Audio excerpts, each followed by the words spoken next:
कहानी के शुरू में हम एक आदमी को देखते हैं। अपने चेहरे को ढका हुआ था और एक आदमी को बांधा हुआ था। वो अपनी बंदूक की गोलियां निकालकर उस आदमी की जेब में डाल देता है और बंदूक अपने पास रख लेता है। फिर उस आदमी के सीने पर एक चीप डिवाइस लगाता है जिसके रिमोट को भी उसने अपने पास रख लिया था। उस आदमी से कहता है कि तुमने मेरे लिए कोई रास्ता नहीं छोड़ा। उसको चाकू से जख्मी करके वहाँ से चला जाता है। हम उसकी डिवाइस पर एक चिप मैसेज और उसके चीखने चिल्लाने की आवाजों को सुनते हैं। इसके बाद सीन शिफ्ट होता है कुछ दोस्तों पर जो अपनी पढ़ाई पूरी करके जंगल में कैंपिंग करने आए हुए थे।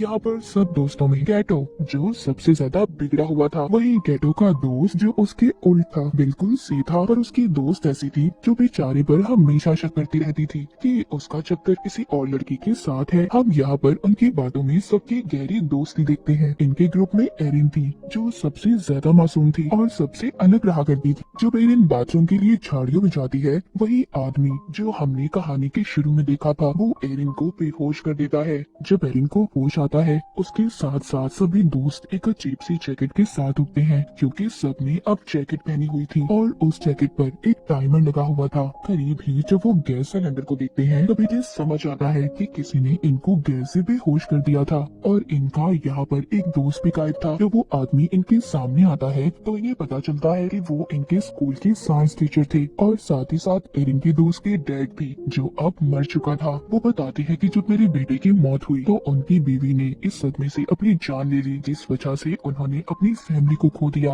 अब उन्हें ऐसा लगता था कि कहीं न कहीं इन दोस्तों में से ही कोई कातिल है जिसने मेरे बेटे को मारा होगा। वो कहते हैं आज तो तुम्हारी दोस्ती का इम्तिहान है। वो जैसे ही अपने हाथ में लिए रिमोट को दबाते हैं, सबकी जैकेटों पर लगी हुई डिवाइसेस ऑन हो जाती हैं। आज तो टेस्ट में सिर्फ वही बचेगा जिसके पास सबसे ज्यादा वक्त होगा। इसके बाद वो अपने आप को ही गोली मार लेते हैं। ये देखकर सब काफी ज्यादा डर जाते हैं। अपनी अपनी जैकेट्स को निकालने की कोशिश कर रहे थे पर वो निकलने का नाम नहीं ले रही थी। उन्हें समझ नहीं आ रही थी कि आखिर टाइम की खत्म होते ही होगा क्या। वो देखते हैं किसी के डिवाइस में बहुत ज्यादा टाइम था और किसी के पास बहुत कम। उनकी सबसे बड़ी परेशानी ये थी कि दूर दूर तक उनके लिए कोई मदद नहीं थी और इनके टीचर ने सबके फोन्स को भी तोड़ दिया था। अब उन्हें समझ नहीं आती कि वो सच में एक बड़ी मुसीबत में है। एक दूसरे से लड़ने लगते हैं पर अभी भी कुछ को ये मजाक लग रहा था। जब ये आगे जाते हैं तो इनको अपना दोस्त बॉबी मिलता है जो एक पेड़ से लटका हुआ था। बॉबी की दोस्त उसको आजाद करने के लिए आगे बढ़ने वाली थी। तभी दूसरी दोस्त कहती है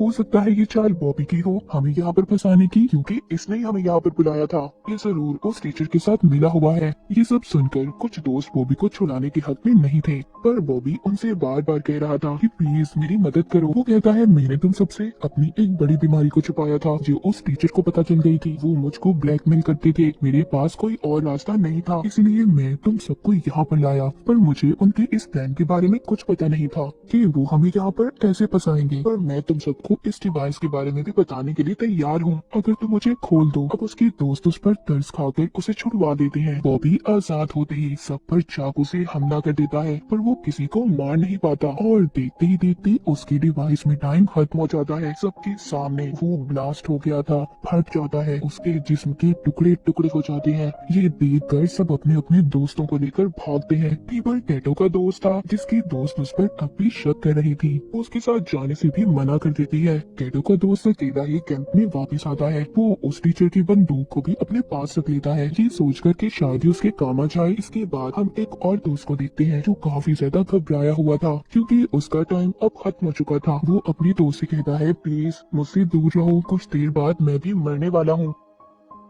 पर तभी जब इसकी एक और दोस्त इनके पास आ रही थी तो ये गलती से उस पर फ्लैशलाइट से हमला कर देता है जिससे फौरन ही उस लड़की की जान चली गई थी। पर होता कुछ ऐसा है कि उस लड़की के पास जो टाइम बचा था वो सारा इस लड़के को मिल गया था। वो बहुत परेशान हो गया था। इनकी एक सही दोस्त कहती है जिसको अब सब कुछ समझ आ गया था, हमारे डिवाइसेस में कुछ ऐसे सेंसर्स हैं जो इंसान मारेगा तो उसका सारा वक्त दूसरे इंसान को मिल जाएगा, बिल्कुल पक्षी की तरह, हथियारों की बजाय बचा हुआ वक्त। दूसरे इंसान को ट्रांसफर हो जाएगा। उस टीचर ने जानबूझकर ये सब किया था कि सब एक दूसरे की जान ले सके। अपनी जान बचाने के लिए सब सुनने के बाद सारे दोस्त एक दूसरे के दुश्मन बन गए थे, क्योंकि सबको अपनी जान प्यारी थी। दूर खड़ी एक दोस्त भी इनकी सारी बातें सुन रही थी, जो थोड़ी पागल थी। उसके चेहरे पर उसकी नीयत साफ नजर आ रही थी, क्योंकि उसका टाइम जो खत्म होने वाला था। वो एक लकड़ी का टुकड़ा उठाकर सब पर वार करने लगती है, पर सभी वहाँ से भाग गए थे। अब यहाँ पर नजर आता है सब दोस्तों का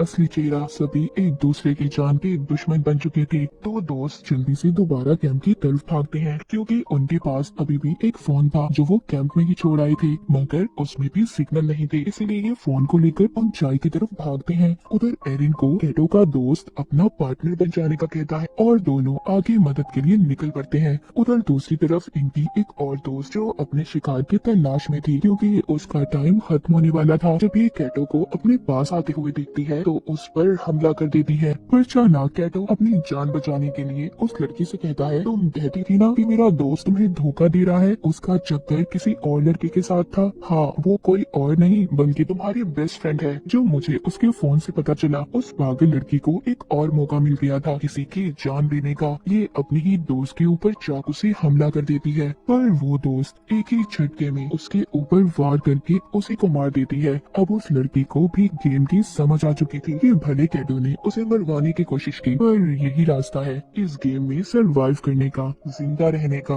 वो कैटो के साथ मिलकर टीम बना लेती है और दोनों सबका शिकार करने का प्लान बनाते हैं। उधर दूसरी तरफ जिन दोस्तों को फोन मिला था, अब वो लड़की अपने डैड को फोन करती है, जो पुलिस ऑफिसर थे, पर उसकी कॉल नहीं लग रही थी। अब उसको शक होने लगा था कि कहीं उसके डैड भी किसी मुसीबत में ना हो। जब वो जीपीएस से लोकेशन पता करते हैं तो उससे पता चलता है कि उनके डैड कहीं आसपास ही थे। उधर दूसरी तरफ एरिन और उसके दोस्त को चलते हुए टीचर का वही शिकार मिलता है, जो हमने कहानी के शुरू में देखा था। जिस आदमी को बांधकर उसने रखा हुआ था, ये आदमी कोई और नहीं बल्कि उस लड़की के डैड थे, जो अपने डैड को कॉल कर रही थी। साइंस टीचर ये सब इनके साथ इसलिए कर रहा था, उसको अब भी ऐसा लगता था कि उसका बेटा किसी नशे से नहीं मरा, बल्कि उसे जानबूझकर मारा गया है। और ये सब इन दोस्तों की पार्टी में हुआ था। उस लड़की के डैड को इसलिए मारा क्योंकि बिना छानबीन किए उन्होंने उसके बेटे के केस को बंद कर दिया था। यानी कि सच ये था कि इन्हीं के बीच में कोई कातिल है। उधर ही एरिन के दोस्त को बुलेट्स गोलियां पे मिलती हैं, जिसको उठाकर ही अपने पास रख लेता है। इनकी दोस्त के डैड मरने ही वाले थे, तभी एरिन का दोस्त बंदूक में गोलियां डालकर उन्हें मार देता है। एरिन को यकीन नहीं हो रहा था कि उसका दोस्त इतना बेदर्दी हो सकता है। वो उसको समझाता है कि सब मैंने तुम्हारे लिए किया, क्योंकि वो ज्यादा देर जिंदा नहीं रहते, वो मरने ही वाले थे, और उनको मारने से कम जो उनका बचा हुआ वक्त है वो तुम्हें मिल गया। एरिन का दोस्त उसको बंदूक देकर कहता है, तुम इससे खुद को महफूज कर सकती हो, ये तुम्हारी हिफाजत के लिए है, क्योंकि जीने का हक है तुम्हें। और खुद वो कैटो की तलाश में निकल पड़ता है, क्योंकि उसे ऐसा लग रहा था कि साइंस टीचर के बेटे उनके दोस्त का कातिल कैटो है, क्योंकि उस दिन पार्टी में वो नशे वाली दवाई वही लाया था।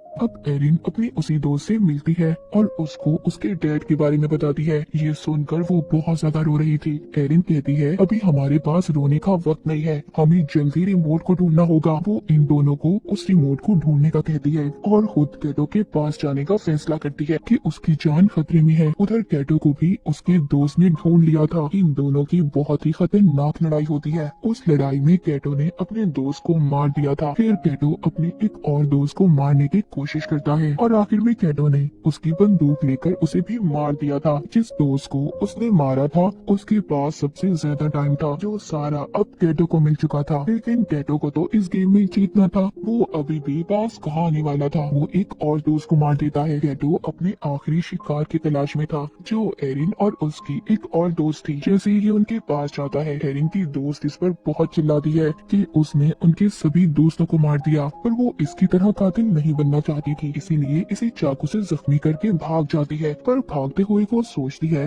कि अगर कैटो भी मर गया फिर भी तो इस गेम में एक ही बचेगा, इसीलिए वो अब एरिन को मारने की कोशिश करती है और उसकी तरफ बंदूक कर लेती है। यहाँ पर कहानी का सच तो कुछ और था। एरिन की दोस्त उसको बताती है, उस लड़के से मुझे बहुत नफरत थी, वो स्कूल में हमेशा मेरे से ज्यादा नंबर लेता था और उसकी वजह से मुझे स्कॉलरशिप भी नहीं मिली। उस दिन मैंने उसकी ड्रिंक में दवाई मिलाई थी, पर मैं ये नहीं जानती थी कि वो सच में मर जाएगा और मैंने ही अपने डैड से कहकर उसके केस को बंद करवा दिया। वो एरिन को बंदूक देकर कहती है, मुझे मार दो, जिंदा रहने का हक सिर्फ तुम्हें है। पर एरिन ऐसा करना नहीं चाहती थी। तभी पीछे से कैटो आ जाता है और एरिन की दोस्त पर हमला करके उसे मार देता है। एरिन की दोस्त की जान उसकी गोद में निकलती है। कैटो के पास एरिन से कम वक्त था और अगर उसे जिंदा रहना था तो उसे जल्दी एरिन की जान लेनी होगी। लेकिन वो यहाँ पर ये भी जानता था कि एरिन के अंदर इतनी हिम्मत नहीं है। बार बार वो एरिन को गोली चलाने पर उकसा रहा था। एरिन बहुत सोचती है पर उसे नहीं मारती। उसकी टांगों पर गोली मार के उसकी डिवाइस की हवाले छोड़ देती है।